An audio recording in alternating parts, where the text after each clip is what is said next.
sending in ground troops. Today, President Trump called the operation a bad idea, never mentioning one thing: the Kurds, Turkey's intended targets, and U.S. allies who helped America fight ISIS. Now, just as critics of the decision to pull U.S. troops out of the way feared, Turkish forces have crossed into the border into northern Syria, launching airstrikes. Civilians left running for cover as fighter planes and plumes of smoke filled the sky above. CNN's Clarissa and Nick Paton Walsh are both along the Turkish-Syrian border. Clarissa, I'm going to start with you. It is almost midnight now. Have the attacks scaled down into the night at all?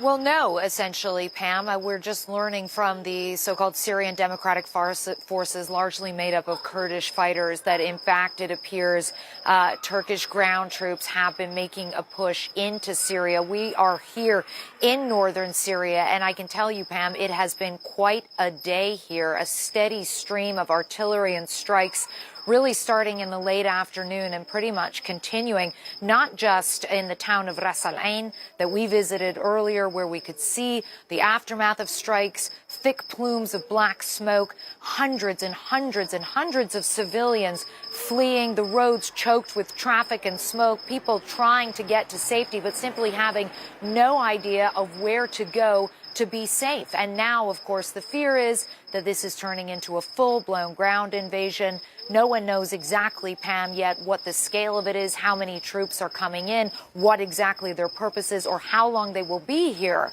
But what is certain is that people here feel very betrayed by the international community, and particularly by the U.S., because it's Kurdish fighters who have been fighting and dying in the battle against ISIS, and now they face a very uncertain future, Pam. And let's talk about that, because as we know, just a few days ago, the president withdrew U.S. troops from helping the allies there, and the Syrian Democratic Forces, or SDF, says civilians have been killed in the Turkish airstrikes. It's begging the U.S. to implement a no-fly zone to stop the attacks. Is that possible at this point?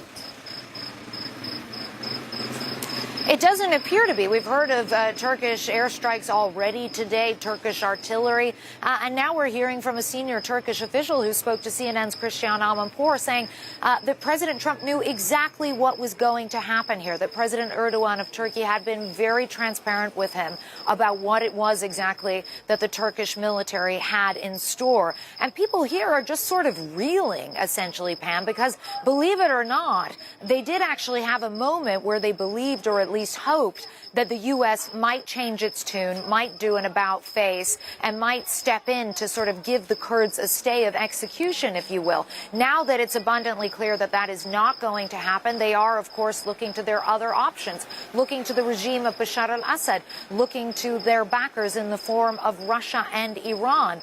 But they don't have a lot of good options right now, and given how long they have been fighting and how many thousands of souls have been sacrificed in that fight against ISIS, it's fair to say there's a lot of bitterness and resentment as well as fear on the ground here, Pam. Understandably so. Thank you so much, Clarissa Ward. I want to go now to Nick Paton Walsh, who is also along the Turkey-Syria border. A senior U.S. defense official just told CNN Turkey's attacks are already hurting the U.S. counter-ISIS operations, effectively bringing it to a halt. Nick, what are you hearing there on the ground about what the attacks mean for the resurgence of ISIS?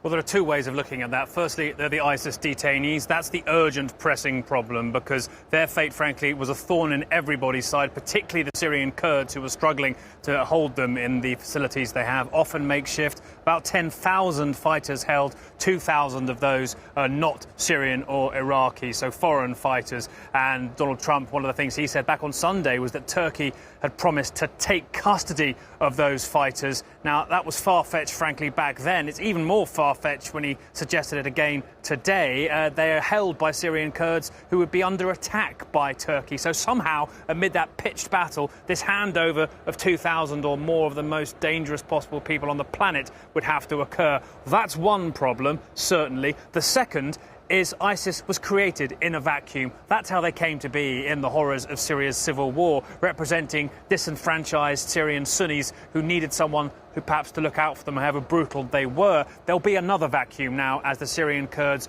rush north to try and stop Turkish military forces coming in, as there's general chaos and possibly in the south those same Syrian Kurds see Russian or Syrian regime forces move into areas there. We've already seen the occasional attack inside Raqqa, the former de facto capital of what ISIS used to call their caliphate. Just a few nights ago, it seems like one man attacked a security headquarters there. We'll hear more disinformation possibly about ISIS's re-emergence. Nobody really knows how strong they still are, but there have been periodic attacks out here in the desert, certainly over a period of time, and I'm sure you can bet that